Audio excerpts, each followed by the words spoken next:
Hi students, this is Abhimanyu, physics teacher at Sri Vidya Bharati Matriculation Higher Secondary School. We are dealing with problems from lesson 2, and as a continuation, we'll be looking into problem 11 in this session. Determine the current flowing through the galvanometer G as shown in the figure. ஒரு diagram கொடுத்துருக்குறாங்க, அதில் galvanometer வழியாக எவ்வளோ current flow ஆகுது அப்படிங்கிறத கண்டுபிடிங்க அப்படின்னு சொல்லி சொல்கிறாங்க. Okay, so from this diagram I need to calculate the value of IG. நமக்கு நல்லா தெரியும், இது ஒரு வீட்ஸ்டோன் பிரிட்ஜ் ஃபார்மேட்டில் இருக்குது. ஒரு வீட்ஸ்டோன் பிரிட்ஜில் என்ன இருக்குது அப்படின்னா, தெர் ஆர் 4 ரெசிஸ்டன்சஸ் PQRS அந்த மாதிரி நம்ம எடுத்துருப்போம். இங்கே இந்த பாயிண்ட்ஸை தான் நம்ம PQRSன்னு எடுத்துக்கிறோம், அதனால் அது கூட கன்ஃபியூஸ் பண்ணிக்க வேண்டாம். ஓகே, இந்த வீட்ஸ்டோன் பிரிட்ஜ் ஃபார்மேட்டில் இருந்தாலுமே நம்ம இங்கே எம்ப்ளாய் பண்ண போகிறது என்னமோ கிர்ச்சாஃப்ஸ் ஃபர்ஸ்ட் அண்ட் செகண்ட் ரூலை எம்ப்ளாய் பண்ணி தான் இந்த ப்ராப்ளம் கம்ப்ளீட்டாக சால்வ் பண்ண போகிறோம். ஓகே, ஸோ இந்த problem, in this particular problem is a basic application of Kirchhoff's first and second rule. Kirchhoff's first rule என்ன சொல்லுதுன்னா, algebraic sum of currents is 0.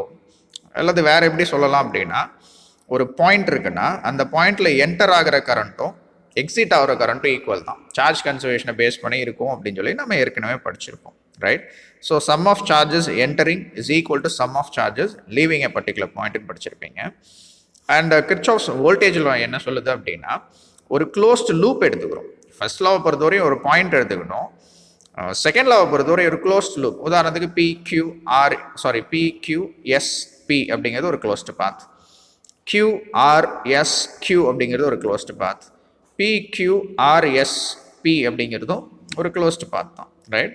ஒரு க்ளோஸ்டு பாத்தில் algebraic sum of product of current and resistance எடுத்தீங்கன்னா, அதாவது கரண்ட்டையும் ரெசிஸ்டன்ஸையும் multiply பண்ணுறோம். இப்போ உதாரணத்துக்கு PQSP எடுத்துக்கிட்டிங்கன்னா கரண்ட் I1, ரெசிஸ்டன்ஸ் 5. அதே மாதிரி இங்கே வந்தீங்கன்னா ரெசிஸ்டன்ஸ் G, கரண்ட் IG. இதையெல்லாம் மல்டிப்ளை பண்ணி ஆட் பண்ணிங்கன்னா அது எதுக்கு ஈக்குவலாக இருக்கும்னா சம் ஆஃப் EMFக்கு ஈக்குவலாக இருக்கும். இங்கே சம் ஆஃப் EMF அப்படிங்கிறப்ப இந்த க்ளோஸ் பாத்தில் EMFே கிடையாது, ரைட்? எந்த வோல்டேஜ் சோர்ஸும் கிடையாது இங்கே நமக்கு. அப்போ அதை 0ன்னு போட்டு போயிடும், ரைட்? இதை பேஸ் பண்ணி தான் நம்ம ஏற்கனவே படிச்சிருக்கோம். படித்த விஷயத்தை தான் நான் ரீகால் பண்ணிட்டு இருக்கிறேன். அதை பேஸ் பண்ணி நம்ம ப்ராப்ளம் சால்வ் பண்ண போகிறோம். ஓகே, ஸோ இந்த ப்ராப்ளமில் நம்மளுடைய ரெக்குவயர்மெண்ட் என்ன அப்படின்னா, we need to find the value of IG or the current flowing through the galvanometer. Okay, right? இப்போ ஃபர்ஸ்ட் சொல்யூஷனுக்குள்ள போகிறப்ப we are considering the closed path PQSP எடுத்துக்கிறோம். அதில் கிர்ச்சாஃப் செகண்ட் லா அப்ளை பண்ணுறோம். Before that இங்கே 2 ampere current enter ஆகுது. இதில் flow ஆகிற current I1 வச்சுக்கலாம், இங்கே ஃப்ளோ ஆகிற கரண்ட் IGன்னு வச்சுக்கிட்டோம். இப்போ இங்கே I1 வந்து IG இங்கே போயிடுச்சு, அப்போ மீதி என்ன இருக்கும், அந்த கரண்ட் தான் இங்கே ஃப்ளோ ஆக போகுது. அது I1 மைனஸ் IG அப்படின்னு சொல்லி நம்ம எடுத்துக்கிறோம். அதே மாதிரி இங்கே I2ங்கிற கரண்ட் ஃப்ளோ ஆகுது, இங்கே IGங்கிற கரண்ட் வருது. இப்போ இது ரெண்டும் சேர்ந்து தான் இந்த கரண்ட் உண்டாகும், ரைட்? அது I2 ப்ளஸ் IG. இது ஃபர்ஸ்ட் லாவுடைய அப்ளிகேஷன். மறுபடியும் இந்த கரண்ட்ஸ் எல்லாம் சேர்ந்து வெளில வர்றப்ப 2 ஆம்பியர், நான் 2 ஆம்பியர் கொடுத்தேன்னா 2 ஆம்பியர் தான் எனக்கு வெளியில் வரப்போகுது. Okay, right? இப்போது நம்ம இங்கே வரலாம், செகண்ட் லா க்ளோஸ்ட் பாத்துக்கு வரலாம், PQSP, ரைட்? இதில் நான் Pயிலேருந்து ஆரம்பித்து மறுபடியும் இங்கேயே வரணும். அப்போ 5 times I1 product of current and resistance. Okay, resistance 5, current I1. அப்போ 5I1 இப்படி கிளாக் வைஸ் டைரெக்ஷனில் நான் வர்றேன். ஓகே, கிளாக் வைஸ் டைரெக்ஷனால கரண்ட்டை பாசிட்டிவ்னு எடுத்துக்குவோம், ஆன்டி கிளாக் வைஸாக இருந்தால் நெகட்டிவ் எடுத்துக்குவோம், ரைட்? அப்போ 5I1 இந்த இடத்துல வர்றப்ப IG இன்ட்டு G, ரைட்? Gயோட வேல்யூ தான் 10ன்னு கொடுத்துருக்குறாங்க. ஓகே, அப்போ 10 times IG. So 5I1 plus 10IG. இங்கே வர்றப்ப இப்படி வந்தோம்னா இந்த கரண்ட் வந்து நம்ம வர்ற டைரெக்ஷனில் இல்லை, ஆப்போசிட் டைரெக்ஷனில் இருக்குது, ஆன்டி கிளாக் வைஸ் டைரெக்ஷனில் இருக்குது இந்த க்ளோஸ்டு பாத்தில். ஓகே, அப்போ இதை மைனஸ்ன்னு எடுத்துக்க வேண்டியிருக்கும், ரைட்? அப்போ minus 15I2 is equal to 0ன்னு சொல்கிறேன். ஏன் 0ன்னு சொல்கிறேன்னா, நான் எடுத்துக்கிட்ட க்ளோஸ் பாத்தில் EMF கிடையாது. Okay, right? So 5I1 plus 10IG opposite டைரெக்ஷனில் வர்றதுனால minus 15I2 is equal to 0ன்னு எடுத்துக்கிறோம். அதுதான் இங்கே போட்டிருப்பான். ஓகே, இந்த I2 எப்படி சார் எழுதலாம் அப்படின்னா, I மைனஸ் I1 எழுதுறான். ஆமாம் தானே? I2 அப்படிங்கிறத I மைனஸ் I1. ஏன்னா டோட்டல் கரண்ட்டை நீங்கள் ஐன்னு வச்சுக்கிட்டிங்கன்னா அதில் I1 இங்கே பிரிஞ்சு போயிடுச்சு, அப்போ அதில் மீதி உள்ளது தான் இது எனக்கு. ஓகே, இப்போ இதை ஐன்னு வச்சுக்கிட்டோம்னா டோட்டல் கரண்ட்டு, அது மைனஸ் I1 தான் உங்களுக்கு I2. Okay, right? அப்படி போட்டு ஒரு ஈக்குவேஷன் எழுதிடுறோம். அண்ட் அதை எக்ஸ்பேண்ட் பண்ணால் இப்படி ஒரு ஈக்குவேஷன் எனக்கு வருது. அதில் காமன் பேராமீட்டர்ஸ்லாம் எடுத்து சால்வ் பண்ணோன்னா நமக்கு இந்த மாதிரி ஒரு வேல்யூ வருது, 15Iன்னு வருது. டோட்டல் கரண்ட் ஃப்ளோ ஆகுது எவ்வளோ அப்படின்னா 2 ஆம்பியர்னு கொடுத்துருக்குறாங்க. அதனால இங்கே 2ன்னு வேல்யூவை சப்ஸ்டியூட் பண்ணி ஒரு ஈக்குவேஷன் ஃபர்ஸ்ட் ஈக்குவேஷன் என்ன வருதுன்னா 2i1 + ig = 3 அப்படின்னு சொல்லி நமக்கு ஒரு ஈக்குவேஷன் வருது. Okay right. இப்போ அடுத்ததா இதே மாதிரி க்ளோஸ்டு பாத் QRSP எடுத்துக்கிறோம். ரைட். இங்கே என்ன எழுதலாம்னு பாருங்க, கரண்ட் இன்டு ரெசிஸ்டன்ஸுங்கிறப்ப 10 டைம்ஸ் i1 - ig. இது ஆப்போசிட் டைரக்ஷனில் இருக்குது. அப்போ -20 டைம்ஸ் i2 + ig. இதுவும் ஆப்போசிட் டைரக்ஷன், ஆன்டி கிளாக் வைஸில் தானே இருக்குது. இது மட்டும் தான் கிளாக் வைஸ். அப்போ அதையும் -10 டைம்ஸ் ig அப்படின்னு சொல்லி நான் எழுத வேண்டியிருக்கும். அதுதான் இங்கே எழுதியிருப்பான். Okay, that is equal to 0. ஏன்னா இந்த சர்க்கியூட்லையுமே EMF கிடையாது. ஓகே, இப்போ இதை நான் எக்ஸ்பேண்ட் பண்ணேன்னா எனக்கு இப்படி ஒரு ஈக்குவேஷன் வரும். அதை நான் i2 வேல்யூஸில் வந்துட்டு i - i1 ஏற்கனவே நமக்கு தெரியும். அதெல்லாம் சப்ஸ்டியூட் பண்ணி சால்வ் பண்ணேன்னா 3 டைம்ஸ் i1 - 4ig = 4ன்னு ஒரு ஈக்குவேஷன் வருது. அப்போ எனக்கு 2 ஈக்குவேஷன் கிடைக்குது. ஃபஸ்ட்டு க்ளோஸ்டு லூப்புக்கு ஒரு ஈக்குவேஷனும் செகண்ட் க்ளோஸ் லூப்புக்கு ஒரு ஈக்குவேஷனும் நமக்கு கிடைக்குது. ஓகே, இதை நம்ம நார்மலாக மேத்தமேட்டிக்ஸில் ஈக்குவேஷன்ஸ் எப்படி சால்வ் பண்ணுவோம் அப்படிங்கிறது நமக்கு தெரியும். ஓகே, இப்போ காமனாக ஒரு வேல்யூ கொண்டு வரணும் அப்படின்னா இப்போ i1க்கு ரெண்டுமே 6ன்னு கொண்டு வரணும்னா ஃபஸ்ட் ஈக்குவேஷனை 3ஆல் மல்டிப்ளை பண்ணுங்க, செகண்ட் ஈக்குவேஷனை 2ஆல் மல்டிப்ளை பண்ணிங்கன்னா இப்படி ஒரு ஈக்குவேஷன் நமக்கு கிடைக்குது. இப்போ இந்த ஈக்குவேஷனை ரெண்டையும் சப்ராக்ட் பண்ணிங்கன்னா 6i1 6i1 போயிடும். இதை சப்ராக்ட் பண்ணுறப்ப 3 -8ங்கிறப்ப ப்ளஸ்ன்னு வந்துடும். இப்போ 8 + 3 11. இப்போ 11 ig = இது ரெண்டையும் சப்ராக்ட் பண்ணுறப்ப 9 - 8 1ன்னு வரும். அப்போ ig = 1/11 ஆம்பியர் வருது. ஓகே, இதுதான் நம்ம கேட்டிருக்கிறோம் இந்த circuit டயக்ராமில், which is similar to a Wheatstone's bridge. The current flowing through the galvanometer என்னவா இருக்க போகுதுன்னா 1/11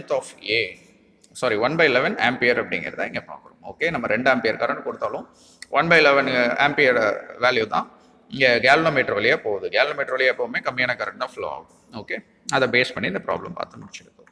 அடுத்ததா ப்ராப்ளம் 12க்கு நம்ம போயிடலாம். 2 cells each of 5 volt are connected in series across a 8 ohm resistor and 3 parallel resistors of 4 ohm, 6 ohm and 12 ohm. Draw the circuit diagram for the above arrangement. Calculate the current drawn from the cell, current through each resistor. Okay, இது ஒரு basic problem. Resistors in series parallel, cells in series பேரலில் base பண்ண ஒரு பேசிக்கான problem தான். Okay right. இப்போ அவங்க கொடுத்துருக்கிற ரெக்குயர்மெண்ட்டுக்கு 5 volt கனெக்டட் இன் சீரீஸ் அது இங்கே போட்டோம். In series across 8 ohm resistor, ஒரு 8 ohm ரெசிஸ்டருக்கு அக்ராஸாக கனெக்ட் ஆகிருக்கு. And 3 parallel resistors 4, 6, 12 3 parallel resistor இருக்குது. இது எல்லாமே சீரீஸில் இருக்குது அப்படின்னு சொல்லி கொடுத்துருக்குறாங்க அவங்களுக்கு. ஓகே, இப்போ இந்த கான்ஃபிகரேஷனுக்கு சர்க்யூட் டயக்ராம் வரைஞ்சோன்னா இப்படி வரும். ஃபர்ஸ்ட் ரெக்குயர்மெண்ட்டை முடிச்சிட்டோம். ஓகே, சர்க்யூட் டயக்ராம் வரைஞ்சாச்சு. அடுத்து current drawn from the cell calculate பண்ணுங்கன்னு சொல்லியிருக்கிறான். ஓகே, சொல்யூஷனுக்குள்ளே போயிடலாம்.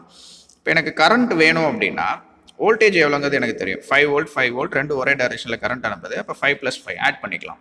10 voltங்கிறது டோட்டல் வோல்டேஜாக இருக்கும்.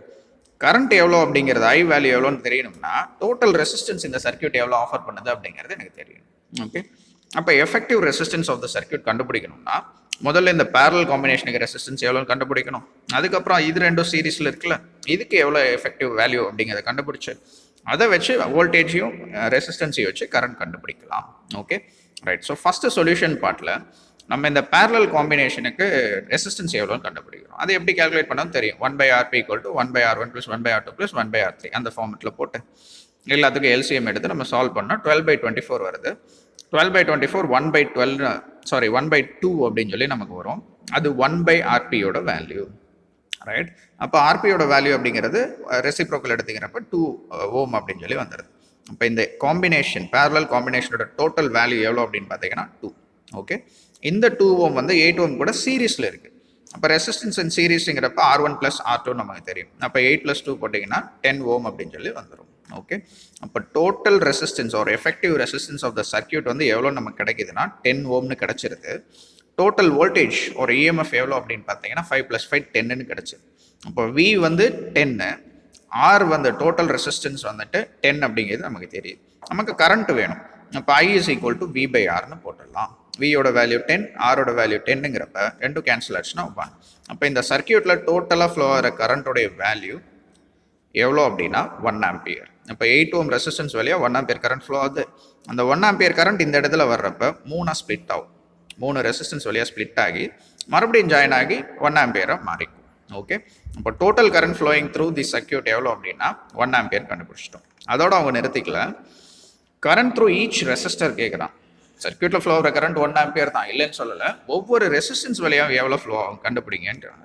ஓகே ரைட், அதை கண்டுபிடிக்கிறதுக்கு நம்ம என்னெல்லாம் பண்ணுறோம் அப்படிங்கிறத பார்க்கலாம். ஓகே, இப்போ 8 ஓம் ரெசிஸ்டன்ஸ் வழியாக 1 ஆம்பியர் கரண்ட் தான் ஃப்ளோ ஆகுது, ஏன்னா சீரிஸ் காம்பினேஷனில் இருக்கு. ஆனால் இந்த ரெசிஸ்டன்ஸில் 1 ஆம்பியர் ஃப்ளோ ஆகாது, ஸ்ப்ளிட் ஆகிடும். ரைட், பிஃபோர் தட் நான் வோல்டேஜ் கண்டுபிடிக்கிறேன். ஒவ்வொரு ரெசிஸ்டன்ஸ் கேட்குறோம் என்ன வோல்டேஜ் இருக்குது அப்படிங்கிறத கண்டுபிடிக்க போகிறோம். Okay, voltage V is equal to IR. First இந்த 8 ஓம் ரெசிஸ்டன்ஸை எடுத்துக்கிறேன்.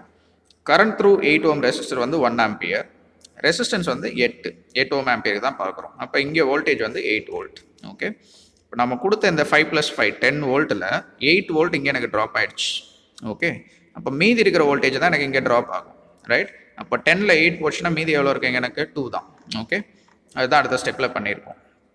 தி voltage across the parallel combination என்னவாக இருக்கும்னா 10 - 8 which is equal to 2 volt. Okay, இங்கே 10 வோல்ட்டில் 8 ஓம் ரெசிஸ்டன்ஸ்க்கு அக்ராஸாக 8 வோல்ட் போயிடுச்சு, மீதி இருக்கிற 2 வோல்ட் மட்டும் எனக்கு இங்கே ட்ராப் ஆகுது. அப்போ இந்த பேரலல் காம்பினேஷனில் ஒவ்வொரு ரெசிஸ்டன்ஸுக்கும் அக்ராஸாக இருக்கிற வோல்டேஜ் எவ்வளோ அப்படின்னு பார்த்தீங்கன்னா 2 வோல்ட் தான். ஏன்னா பேரலல் காம்பினேஷனில் வோல்டேஜ் மாறாது. இப்போ இங்கேயும் 2 வோல்ட் தான், இங்கேயும் 2 வோல்ட் தான், இங்கேயும் 2 வோல்ட் தான். ரைட், ஓகே, இப்போ கரண்ட் நம்ம கண்டுபிடிக்கணும். கரண்ட் ஒவ்வொரு ரெசிஸ்டன்ஸும் கண்டுபிடிக்கிறோம். ஃபர்ஸ்ட் 6 ஓம் கண்டுபிடிக்கலாம். அங்கே இருக்கிற கரண்ட்டை I1 வச்சுக்கிட்டோம்னா I = V/R1. அதே மாதிரி ரெண்டாவது ரெசிஸ்டன்ஸ் 4 எடுத்துக்கிட்டோம்னா I2 V/R2. மூணாவது ரெசிஸ்டன்ஸுக்கு I3 வச்சுக்கிட்டிங்கன்னா V/R3. ஏன் சார் இங்கே V வேல்யூ மாறல அப்படின்னா அது ஏற்கனவே சொல்லியிருக்கிறேன், பேரலல் காம்பினேஷனில் வோல்டேஜ் ரிமைன்ஸ் கான்ஸ்டன்ட். ஓகே, அப்போ 6 ஓம் ரெசிஸ்டன்ஸுங்கிறப்ப 2/6 வரும், which is 0.33 ampere. 4 ohm resistance எடுத்துக்கிட்டிங்கன்னா 2/4 which is 0.5 ampere.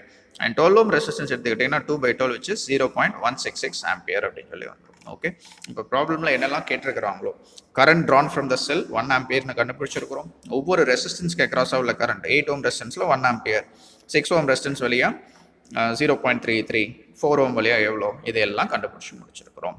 Okay right, இப்போ அடுத்த ப்ராப்ளம் நம்பர் 13 போகலாம்.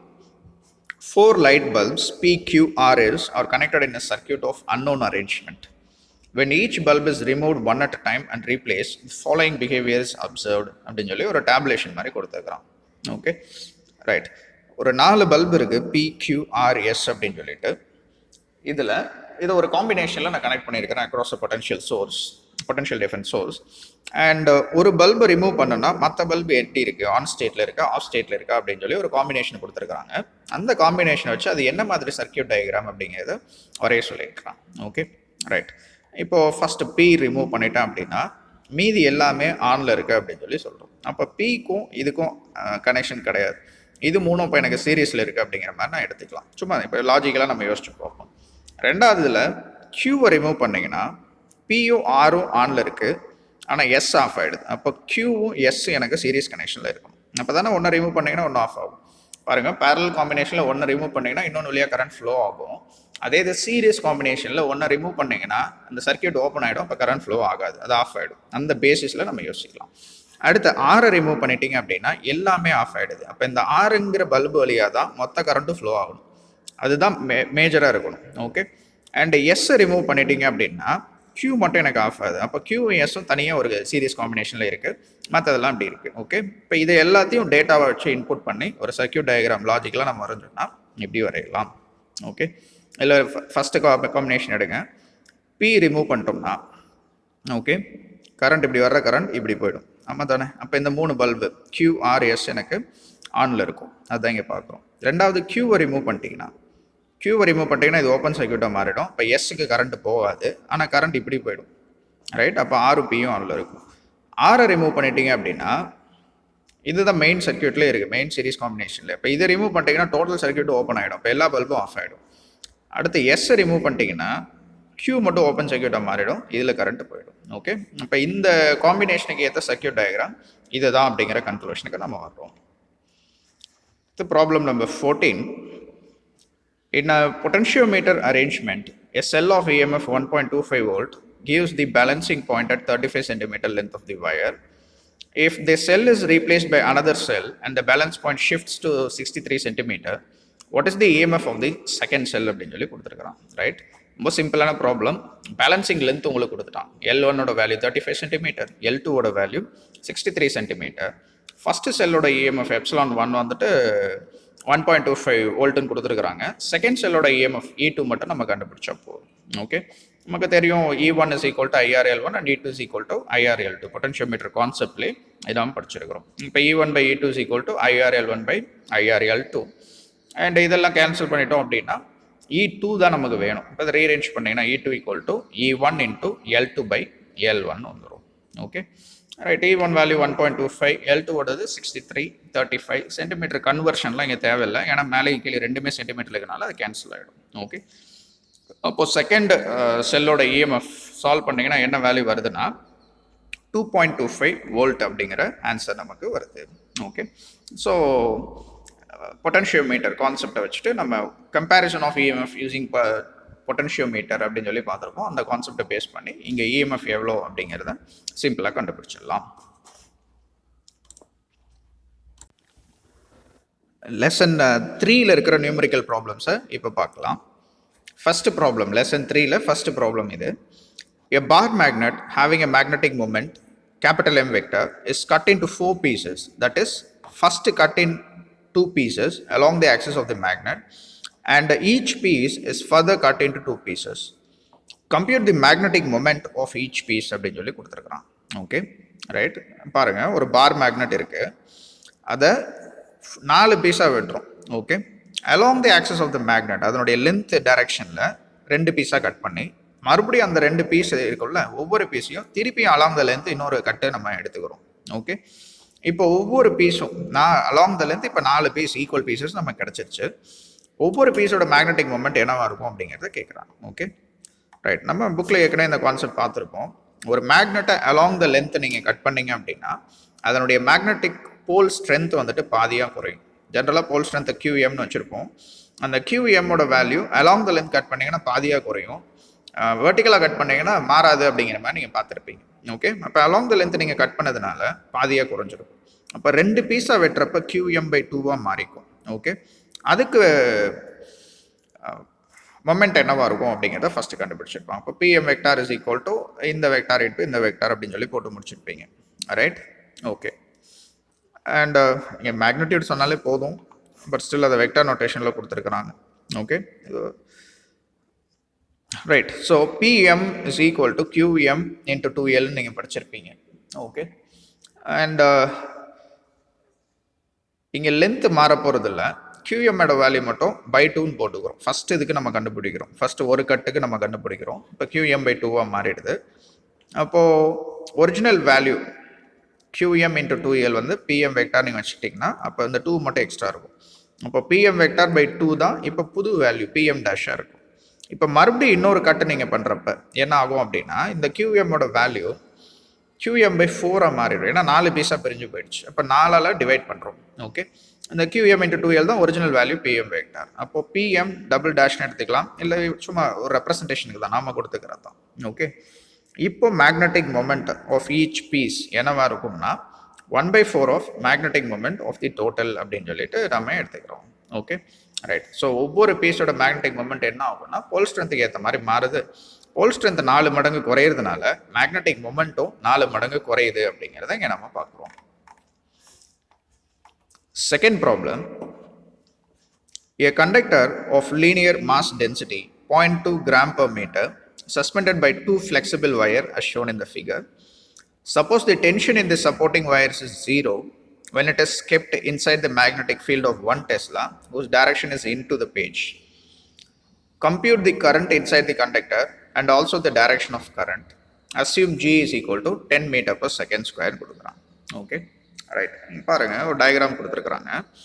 ஒரு கண்டக்டர் என்ன பண்ணுறீங்க அப்படின்னா கட்டி தொங்க விட்டுருக்கிறீங்க. சஸ்பென்ஷன் வயர் பை 2 ஃப்ளெக்சிபிள் வயர்ஸால் நீங்கள் கட்டி தொங்க விட்டுருக்கிறீங்கன்னு சொல்லியிருக்கிறான். இங்கே ஒரு வயர், இங்கே ஒரு வயர், இது ஒரு கண்டக்டர். இந்த கண்டக்டரை எங்கே தொங்க விட்டுருக்கிறீங்க அப்படின்னா B இன்வர்ட் டைரக்ஷனில் இருக்கிற ஒரு மேக்னெட்டிக் ஃபீல்டில் கட்டி தொங்க விட்டுருக்கிறீங்க. அந்த மேக்னெட்டிக் ஃபீல்டோட வேல்யூ 1 டெஸ்லா. ரைட். ஓகே, இப்போ இதை நீங்கள் கட்டி தொங்க விட்டுருக்கிறப்ப என்ன நடக்குது, இது ஒரு கரண்ட் ஃப்ளோ ஆகக்கூடிய ஒரு கண்டக்டர் அப்படிங்கிறத நம்ம இங்கே பேட்டரி கொடுத்ததுனால கண்டுபிடிச்சிக்கிறோம். இப்போ இந்த கண்டக்டர் வழியாக கரண்ட் ஃப்ளோ ஆகுது, இந்த மேக்னெட்டிக் ஃபீல்டில் வைக்கிறதுனால இட் எக்ஸ்பீரியன்ஸஸ் அ ஃபோர்ஸ், இது நமக்கு தெரியும். ரைட். ஓகே, டென்ஷன் இந்த சப்போர்ட்டிங் வயர் 0 அப்படின்னு சொல்லி சொல்கிறான். பாருங்கள், இந்த சப்போர்ட்டிங் வயர் இந்த வயரும் இந்த வயர்லையும் இதுதான் சப்போர்ட்டிங் வயர், இதை வச்சு தானே மேலே இருந்து நம்ம கட்டி தொங்க விட்டுருக்குறோம். இதில் டென்ஷன் ஜீரோனா அதில் ஃபோர்ஸே கிடையாதுன்னு அர்த்தம். இதில் ஃபோர்ஸ் கிடையாதுன்னா இந்த கண்டக்டர் காற்றுல மிதக்குது லிட்டரலாம். Okay right. எப்படி சார் மிதக்கும் பாருங்கள். நார்மலாக இது ஒரு கண்டக்டர்னா டவுன்வர்ட் டைரக்ஷனில் அதுக்கு ஒரு வெயிட் இருக்கும் எம்ஜி, ரைட். அப்போது இந்த டவுன்வர்ட் டைரக்ஷனில் இருக்கிற ஃபோர்ஸை இன்னொரு ஃபோர்ஸ் பேலன்ஸ் பண்ணுது, ரைட். அந்த ஃபோர்ஸ் என்ன சார் அப்படின்னா, ஒரு கரண்ட் கேரிங் கண்டக்டர் மேக்னெட்டிக் ஃபீல்டில் மூவ் ஆச்சு அப்படின்னா, ஓகே, அது மேலே ஒரு ஃபோர்ஸ் நீங்கள் எக்ஸ்பீரியன்ஸ் மேக்னெட்டிக் ஃபீல்டில் பிளேஸ் பண்ணிங்கன்னா அது ஒரு ஃபோர்ஸ் எக்ஸ்பீரியன்ஸ் பண்ணும். அந்த ஃபோர்ஸை லாரன்ஸ் ஃபோர்ஸ்ன்னு நம்ம படிச்சிருப்போம். ஓகே, அந்த லாரன்ஸ் ஃபோர்ஸ் தான் இந்த டவுன்வர்ட் டைரக்ஷனில் இருக்கிற ஃபோர்ஸை பேலன்ஸ் பண்ணுது. ஓகே, இப்போ இந்த ஐடியாவை பேஸ் பண்ணி நம்ம சொல்யூஷனுக்குள்ளே போக போகிறோம், ரைட். ஒரு கண்டக்டரை ஃபீல்டில் கட்டி தொங்க விட்டுருக்கிறீங்க, அதில் ஒரு கரண்ட் கொடுக்குறீங்க, டென்ஷன் ஜீரோ ஆகுது, இந்த ஸ்ட்ரிங்ஸில் டென்ஷன் ஜீரோ ஆகுதுன்னா இந்த கண்டக்டரோட டவுன்வர்ட் ஃபோர்ஸை, டவுன்வர்ட் கிராவிடேஷனல் ஃபோர்ஸை அப்போர்ட் டைரக்ஷனில் இருக்கிற லாரன்ஸ் ஃபோர்ஸ் பேலன்ஸ் பண்ணுது அப்படிங்கிற கன்க்ளூஷனுக்கு நம்ம வர்றோம். இந்த ஐடியாவை பேஸ் பண்ணி நம்ம கரண்ட் இன்சைட் த கண்டக்டர் அதனுடைய டைரக்ஷன் என்னவா இருக்கும் அப்படிங்கிறத கண்டுபிடிக்க போகிறோம். Okay right. இப்போ டவுன்வர்ட் கிராவிடேஷனல் ஃபோர்ஸ் வந்துட்டு எம்ஜி தான், அது நமக்கு தெரியும். ஓகே, அப்போ அதை எஃப்ஜி ஈக்குவல் டு எம்ஜின்னு போட்டுருவோம். அப்போர்ட் லாரன்ஸ் ஃபோர்ஸ் வந்துட்டு பிஐஎல் சைன் தீட்டா அப்படின்னு சொல்லி நம்ம வச்சிருக்கிறோம். Okay right. அந்த சைன் தீட்டாவோட மேக்ஸிமம் வேல்யூ 90 டிகிரி அந்த கணக்குக்கு போட்டிங்க அப்படின்னா இது போகிறதுக்கும் மேக்னெட்டிக் ஃபீல்டோட டைரக்ஷனுக்கும் 90 டிகிரி இருக்கிறதுனால சைன் 19 போட்டோம்னா பிஐஎல்னு இதெல்லாம் எழுதிக்கலாம். ஓகே, இப்போ டென்ஷன் ஜீரோ அப்படிங்கிறனால ஸ்ட்ரிங்கில் ரெண்டு ஃபோர்ஸும் ஒன்று பேலன்ஸ் பண்ணுது. இப்போ downward gravitational force FG is equal to FL அப்படின்னு சொல்லி நம்ம முடிச்சிடுறோம். ஓகே, அண்ட் எஃப்ஜி வந்துட்டு எம்ஜி, இதை M/L into L into G அந்த ஃபார்மெட்டில் எழுதிக்கிறோம். ஏன்னா மாஸ் டென்சிட்டி அந்த டேர்ம்ஸில் தான் கொடுத்துருக்குறாங்க. இங்கே நமக்கு ஸ்ட்ரெயிட்டாக மாஸ் வேல்யூ கொடுக்கல. M/L மாஸ் பர் யூனிட் லென்த்தோட வேல்யூ தான் இது, ஏன்னா கிராம் பர் மீட்டரில் நம்ம கொடுத்துருக்குறாங்கல்ல. ஓகே, அதை பேஸ் பண்ணி கண்டுபிடிச்சிடுறோம். ஓகே, அப்போ M/L into L into G equal to BIL அப்படின்னு சொல்லி போட்டு முடிச்சிடுறோம். ஓகே, இதில் பாருங்கள், இந்த வேல்யூஸ் வச்சு நம்ம ஐயோட வேல்யூ கண்டுபிடிக்க போகிறோம். அப்போ I இஸ் ஈக்குவல் டு என்னவாக இருக்கும் அப்படின்னா M/L into G by B அப்படின்னு சொல்லி வந்துடும். ஓகே, ஏன்னா இந்த L கேன்சல் ஆகிடும், இந்த கேபிட்டல் L ஸ்மால் L எல்லாம் ஒன்று தான், லென்த் ஆஃப் த கண்டக்டர் தான் நம்ம மீன் பண்ணுறோம். Okay right. அண்ட் அது கேன்சல் ஆகிடுச்சுன்னா மீதி நமக்கு இந்த ஈக்குவேஷன் வந்துடும். M/L mass per unit length தான் லீனியர் மாஸ் டென்சிட்டி, அது வேல்யூ கொடுத்துருக்குறாங்க 0.2 கிராமில் கொடுத்துருப்பாங்க, கிராம் பர் மீட்டர்.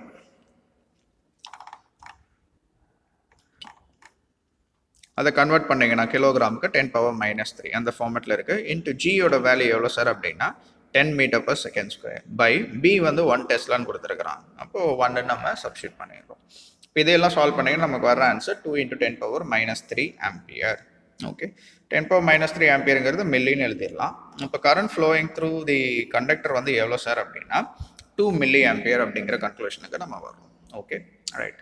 இப்போ இந்த கரண்ட்டுடைய டைரக்ஷன் என்னவாக இருக்கும் அப்படின்னா, ஆப்வியஸ்லி நீங்கள் இங்கே ஒரு பேட்டரி சோர்ஸ் இருக்கிறத வச்சுட்டு நம்ம கரண்ட் இப்படி தான் போகுது அப்படின்னு சொல்லி சொல்லலாம். இல்லை Fleming's left hand rule apply பண்ணி force on the current carrying conductor base பண்ணி நீங்கள் லெஃப்ட் ஹேண்ட் ரூல் அப்ளை பண்ணி பார்த்தீங்கனாலுமே இங்கே கரண்ட்டோட டைரக்ஷன் இதுவாக இருக்கும். Inward magnetic field, force upward, இந்த மூணையும் வச்சு பார்க்குறப்ப கரண்ட் வந்து லெஃப்ட் டு ரைட் போகிற மாதிரி இருக்கும். அது டைரக்ஷன் ஆஃப் கரண்ட்டாக இருக்கும். அடுத்ததாக ப்ராப்ளம் நம்பர் 3 நம்ம போயிடலாம். A circular coil with cross-sectional area 0.1 centimeter square is kept in a uniform magnetic field of strength 0.2 Tesla. ஒரு மேக்னெட்டிக் ஃபீல்டு அது 0.2 டெஸ்லா இருக்குது. அதில் ஒரு சர்க்குலர் காயில் பிளேஸ் பண்ணுறோம். அந்த காயிலுடைய cross sectional area 0.1 centimeter square. If the current passing in the coil is 3 ampere, coil வழியாக flow ஆகிற current 3 ampere and the plane of the loop is perpendicular to the direction of the magnetic field. நம்ம place பண்ணுற coil இருக்குல்ல magnetic ஃபீல்டில், அதனுடைய plain வந்து பர்பண்டிகுலராக இருக்குது அப்படின்னு சொல்லி சொல்கிறான். இப்போது calculate A the total torque on the coil, B total force on the coil, C the average force on each electron in the coil due to the magnetic field of the free due to the magnetic field, and free electron density for the material of the wire வந்து இவ்வளோன்னு கொடுத்து முடிச்சிருக்கிறான். Okay right.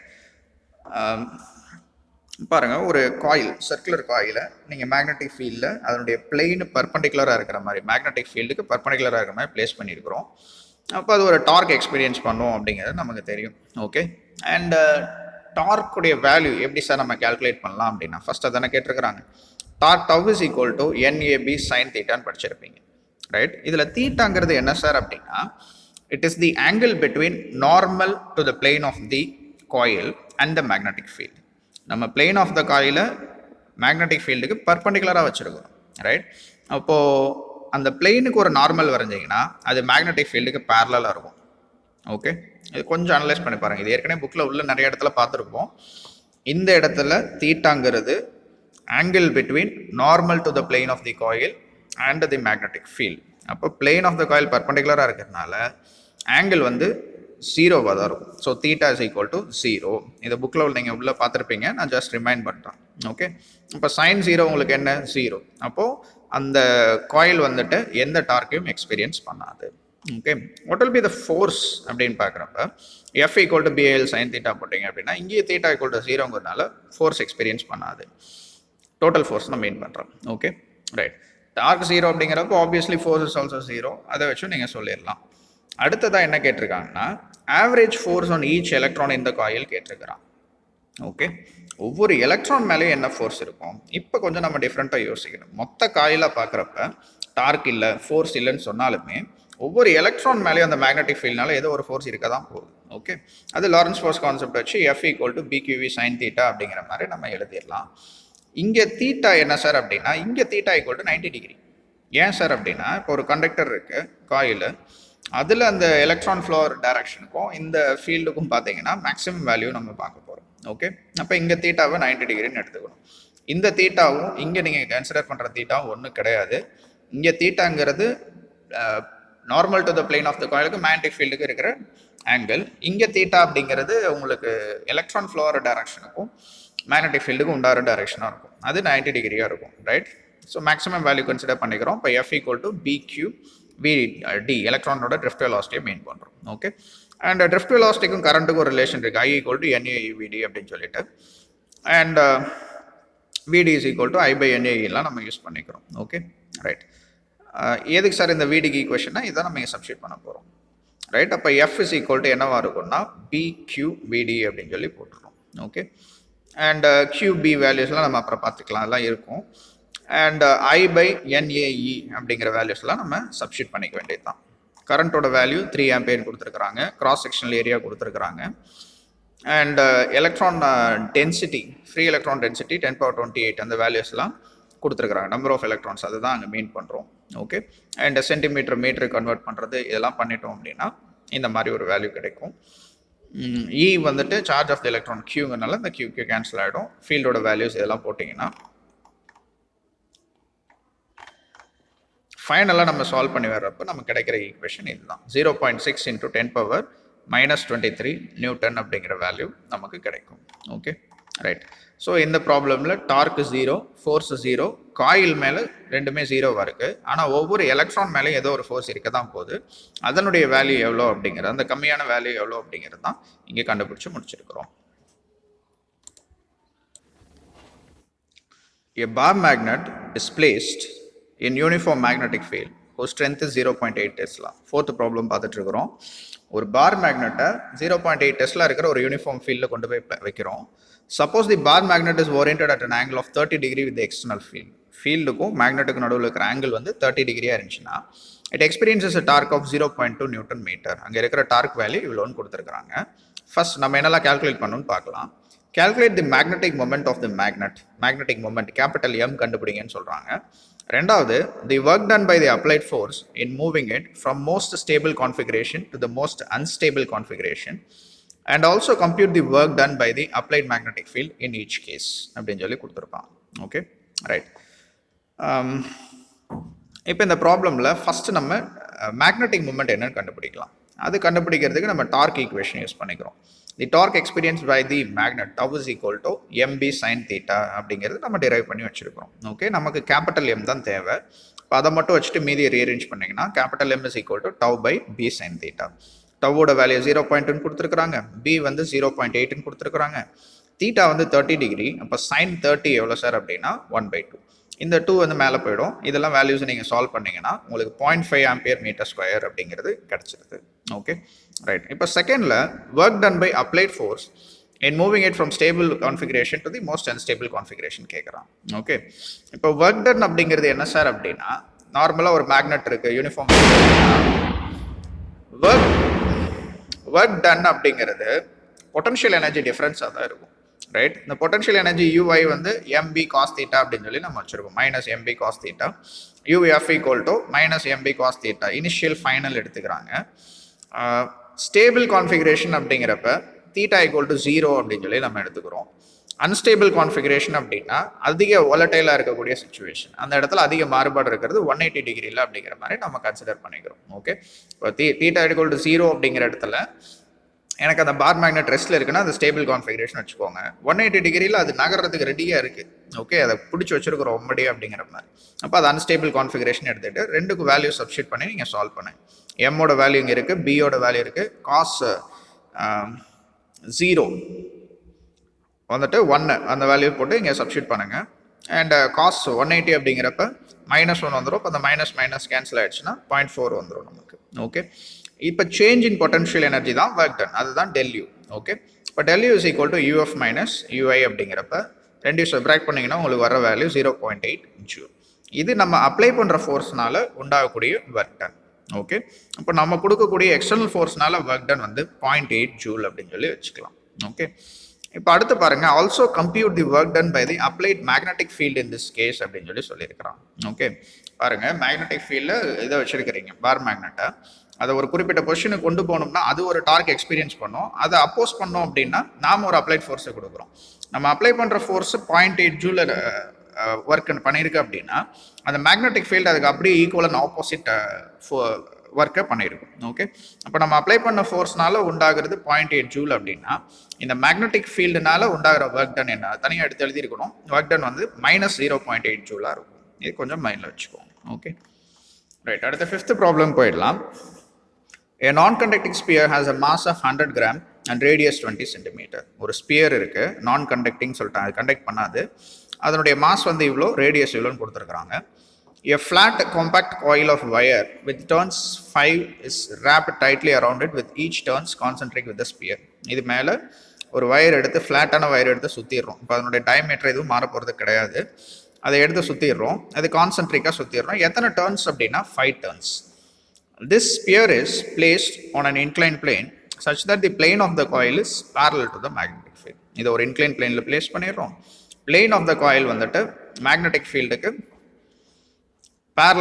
inclined plane of the coil is parallel to the inclined plane அப்படின்னு சொல்லி கொடுத்துருக்கான். இந்த பிளேனும் inclined planeோட பிளேனும் ஒரே மாதிரி இருக்கு, parallel இருக்கு அப்படிங்கிற மாதிரி. Okay, uniform magnetic field of 0.5 Tesla exists in the region in the vertically upward direction. Okay, இது இப்படி இருக்கு, அது வெர்டிகலி அப்போர்ட் டைரக்ஷன்ல இருக்கு. அப்போ மேக்ஸிமம் ஃப்ளக்ஸ் எனக்கு இருக்கும் அப்படிங்கிற மாதிரி நான் எடுத்துக்கலாம். Compute the current I required to rest the sphere in equilibrium. Okay, right. Okay, இப்போ இந்த இன்க்ளைன் பிளேன் எடுத்துக்கோங்க. இதில் நீங்கள் காயிலை சுற்றி இருக்கிறீங்க. Plane of the coil parallel to the incline பிளேனாக இருக்குது. இதுவும் ஒரே பிளேனில் பேரலாக இருக்குது. அப்போது இந்த ரெண்டும் அந்த மேக்னெட்டிக் ஃபீல்டு அப்போ டைரக்ஷனில் இருக்குல்ல, அதுவும் இந்த பிளேன் ஆஃப் த காயிலும் 90 டிகிரியில் இருக்குது அப்படிங்கிற மாதிரி நீங்கள் எடுத்துக்கலாம். Okay, right. இப்போ இந்த கிவன் வேல்யூஸ் எல்லாம் எழுதிடலாம். அடுத்து நம்ம என்ன கால்குலேட் பண்ணோம் அப்படின்னா, compute the current I required to rest the sphere in equilibrium. இப்போ இது ரெஸ்ட்டில் இருக்கணும் அப்படின்னா எவ்வளோ கரண்ட் நீங்கள் கொடுக்கணும் அப்படிங்கிறது தான் கண்டுபிடிக்க சொல்கிறாங்க. இப்போ இந்த ஸ்பியர் வந்து கீழே ரோல் ஆகி வருது அப்படின்னா ஃப்ரிக்ஷனல் ஃபோர்ஸ் இந்த டைரக்ஷனில் ஆகும். இதெல்லாம் 11th நீங்கள் படிச்சிருப்பீங்க. ஸ்டாட்டிக் ஃப்ரிக்ஷன் இந்த டைரக்ஷனில் இருக்குது அண்ட் அதுக்கு ஆப்போசிட் டைரக்ஷனில் அப்போ நமக்கு இந்த மேக்னெட்டிக் ஃபீல்ட்னால உண்டாகிற ஃபோர்ஸை பேலன்ஸ் பண்ணுது அப்படிங்கிறது தான் நம்ம புரிஞ்சிக்க வேண்டியிருக்கும். Okay, right. இப்போ அதை பேஸ் பண்ணி தான் நம்ம சால்வே பண்ண போகிறோம். ஃப்ரிக்ஷனல் ஃபோர்ஸ் வந்துட்டு ஆக்ட் ஆகிற டைரக்ஷன் இப்படி இருக்கும். அப்போ அதை எக்ஸாக்டாக பேலன்ஸ் பண்ணக்கூடிய ஃபோர்ஸ் ஆப்போசிட் டைரக்ஷனில் ஒன்று இருக்குது. அப்போ அது மேக்னெட்டிக் ஃபீல்ட்னால உண்டாகிற ஃபோர்ஸ் தான். ஏன்னா வேறு ஃபோர்ஸஸ் இங்கே நமக்கு பிளேயில் இல்லை, மீதி எல்லாம் கேன்சல் ஆகிடும், எனக்கு நார்மல் ஃபோர்ஸ் இதெல்லாம். Okay, right. இப்போ சிம்பிளாக நம்ம முடிச்சுக்க போகிறோம், ரொம்ப காம்ப்ளிகேட்டடாக போக போகிறதில்ல. டான்ஜென்ஷியல் மோஷனில் ஸ்பியர் இருக்கிறதுனால எஃப்எஸ்எஸ் ஈக்குவல் டு அதை எக்ஸ்பீரியன்ஸ் பண்ணுற ஃபோர்ஸ் வந்து என்னவாக இருக்கும்னா mg sin θ அப்படின்னு சொல்லி முடிச்சுக்கிறோம். ஓகே, டான்ஜென்ஷியல் மோஷனில் அதை எக்ஸ்பீரியன்ஸ் பண்ணுற ஃபோர்ஸ் இந்த டைரக்ஷனில் mg sin θவாக இருக்கும். அண்ட் ஸ்பியர் வந்து ரொட்டேஷனல் மோஷனில் இருக்குன்னா அது ஒரு டார்க் எக்ஸ்பீரியன்ஸ் பண்ணும். அந்த டார்க்குக்கு ஃபார்முலா என்னன்னா tau equal to μb sin θ. இதில் மியூவோட வேல்யூ NBIA sin θங்கிறது தான் அதை எக்ஸ்பீரியன்ஸ் பண்ணுற டார்க். இப்போது ஃப்ரிக்ஷனல் ஃபோர்ஸ்னால உண்டாகிற டார்க் என்ன அப்படின்னு கண்டுபிடிச்சிங்கன்னா ஃபோர்ஸ் இன்டூ டிஸ்டன்ஸ். இப்போ இந்த டிஸ்டன்ஸ் என்னவாக இருக்கும்னா இதனுடைய ரேடியஸாக இருக்கும், ஃபோர்ஸ் வந்துட்டு ஃப்ரிக்ஷனல் ஃபோர்ஸாக இருக்கும். ஓகே, அப்போ அது என்னவாக இருக்கும்னா mg sin θ, இது மைனஸ் இல்லை இன்டூ ஆர்னு போட்டுருங்க, இது மைனஸ் கிடையாது into R. So frictional force வந்து mg sin θ இன்டூ ஆர் அப்படின்னு சொல்லி நம்ம போட்டுடலாம். Okay right. இப்போ என்ன அப்படின்னா இந்த ஃப்ரிக்ஷனல் ஃபோர்ஸ்னால உண்டாகிற டார்க்கும் இந்த ஸ்பியர் மோஷனில் இருக்கிற ரொட்டேஷனல் மோஷனால் ஏற்படுற டார்க்கும் ஈக்குவலாக இருந்தால் தான் அது ஈக்குலிபிரியமில் இருக்கும் அல்லது ரெஸ்ட்டில் இருக்கும். ஓகே, அதான் இங்கே சொல்லியிருக்கிறாங்க, ஸ்பியர் வந்து ஈக்குலிபிரியமில் இருக்கணும் அப்படின்னா அந்த இடத்துல ரெஸ்ட்டில் இருக்கணும்னா அது மேலே இருக்கிற டோட்டல் ஃபோர்ஸும் ஜீரோவாக இருக்கணும், நெட் ஃபோர்ஸும், அதே நேரத்தில் டோட்டல் டார்க்கும் ஜீரோவாக இருக்கும்.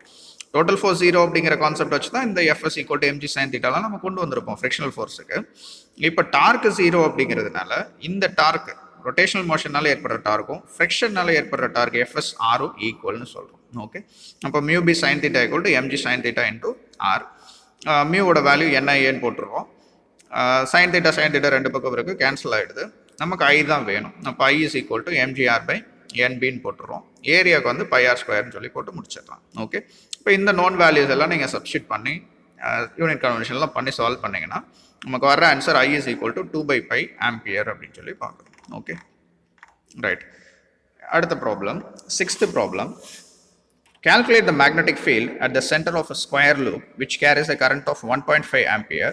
Length of each loop is 50 centimeter கொடுத்துருக்குறான். Okay, அதுக்கு டயக்ராம் ஃபார்மேட்லேயே போட்டாச்சு.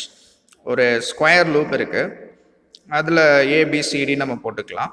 அந்த லூப்போட ஒவ்வொரு சைடும் எவ்வளோ அப்படின்னு பார்த்தீங்கன்னா 50 centimetre, 0.5 metre of course. Okay, and current வந்து எவ்வளோ அப்படின்னா 1.5 ஆம்பியர் கரண்ட்டை கேரி பண்ணுது. இப்போ ஒவ்வொரு லூப்லேயுமே கரண்ட் வந்து அதுதான்.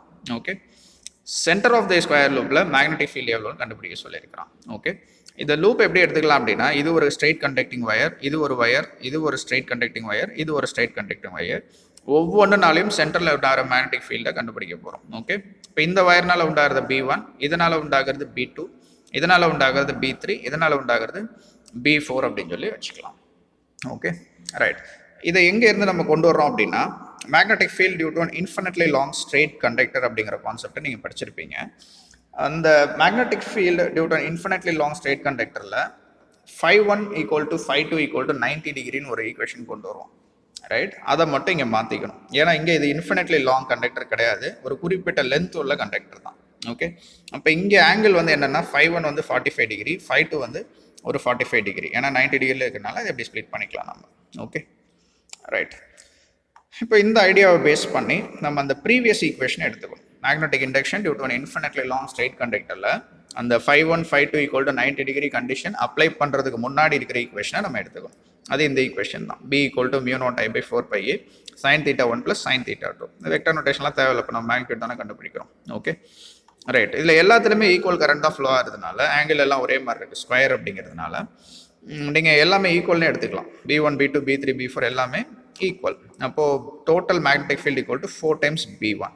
ஓகே, இப்போ B1 மட்டும் கண்டுபிடிக்கிறோம். μ0I/4π, ஏங்கிறது L/2 அப்படின்னு சொல்லி போட்டு முடிச்சுக்கிறான். ஏன்னா இந்த டிஸ்டன்ஸ் தான் உங்களுக்கு தேவை. பாருங்கள், டோட்டல் லென்த்து 50 சென்டிமீட்டராக இருந்தாலும் இந்த டிஸ்டன்ஸ் எவ்வளோ அப்படிங்கிறது தான் A உங்களுக்கு. ஓகே, இப்போ டோட்டல் லென்த்தில் பாதி தான் உங்களுக்கு A அப்படிங்கிறத போட்டு முடிச்சிடும். sin 45 + sin 45, sin 45 1/√2 நமக்கு தெரியும்.